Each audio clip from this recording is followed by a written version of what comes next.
آج کی اس ویڈیو میں ہم بات کریں گے sign and symptoms of pregnancy. حمل ٹھہرنے کی کیا علامات ظاہر ہوتی ہیں؟ حمل ٹھہرنے کی علامات 3 حصوں پر مشتمل ہوتی ہے۔ پریزمپٹیو سائن اینڈ سمٹمز یعنی کہ اندازہ لگانا، پروبیبلی سائن اینڈ سمٹمز امکان ظاہر ہونا، پوزیٹیو سائن اینڈ سمٹمز یعنی کہ پریگنینسی کا پختہ یقین ہونا۔ آج کی اس ویڈیو کے اندر ہم پہلی ٹائپ کے بارے میں بات کریں گے، پروبیبلی اور positive sign and symptoms of pregnancy کے بارے میں ہم اپنی نیکسٹ ویڈیو میں بات کریں گے۔ پریزمپٹیو سائن اینڈ سمٹمز یعنی پریگنینسی کا اندازہ لگانا۔ حمل ہونے کے لیے اندازے پر مبنی درج ذیل علامات ظاہر ہوتی ہیں۔ ایمینوریا، مینسس کا بند ہو جانا، پیریڈ یا مینسس کا بند ہو جانا، اس پر بھی میں نے ڈیٹیل ویڈیو بنائی ہوئی ہے، اگر آپ چاہیں تو ان کو بھی وزٹ کر سکتے ہیں، لنک آپ کو ڈسکرپشن میں مل جائے گا۔ بریسٹ چینجز، چھاتی میں تبدیلیاں رونما ہونا، مارننگ سکنس، صبح کے وقت سستی یا الٹی کا آنا، پریورژن آف ٹیسٹ، ذائقے میں تبدیلی آنا، بلیڈر اریٹیشن، بار بار پیشاب آنا۔ ان تمام علامات سے یہ اندازہ لگایا جا سکتا ہے کہ پریگنینسی یا حمل ہو چکا ہے۔ ایمینوریا، پیریڈز یا مینسس کا رک جانا۔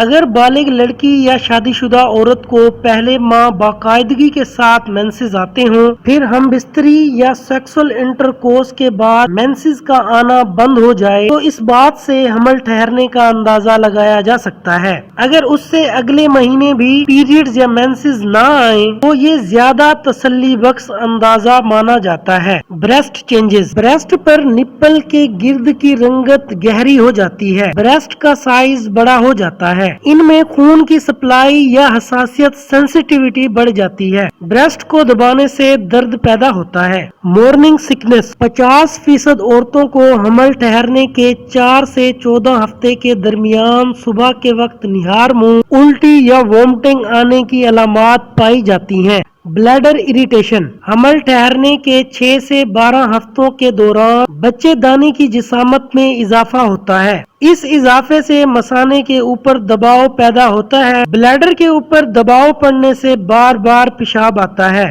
جب بچے دانی وقت کے ساتھ ساتھ مزید بڑی ہو کر اوپر پیٹ کی طرف اٹھ جاتی ہے تو اس سے شدید درد پیدا ہوتا ہے۔ پرویژن آف ٹیسٹ، ذائقے میں تبدیلی، حمل ٹھہرنے کے بعد بعض عورتوں میں ذائقہ محسوس کرنے میں فرق آ جاتا ہے، ایسی چیزیں کھانے کی خواہش ہوتی ہیں جو عام کھانوں کے لیے استعمال نہیں ہوتی، مثلاً اچار، کھٹی اشیاء، کوئلہ یا مٹی وغیرہ۔ ایسی انفارمیٹیو ویڈیوز دیکھنے کے لیے ہمارے اس چینل کو لائک کریں، شیئر کریں، سبسکرائب کریں۔ کوئی بھی کوسچن ہو تو آپ کمنٹ سیکشن میں ہم سے پوچھ سکتے ہیں۔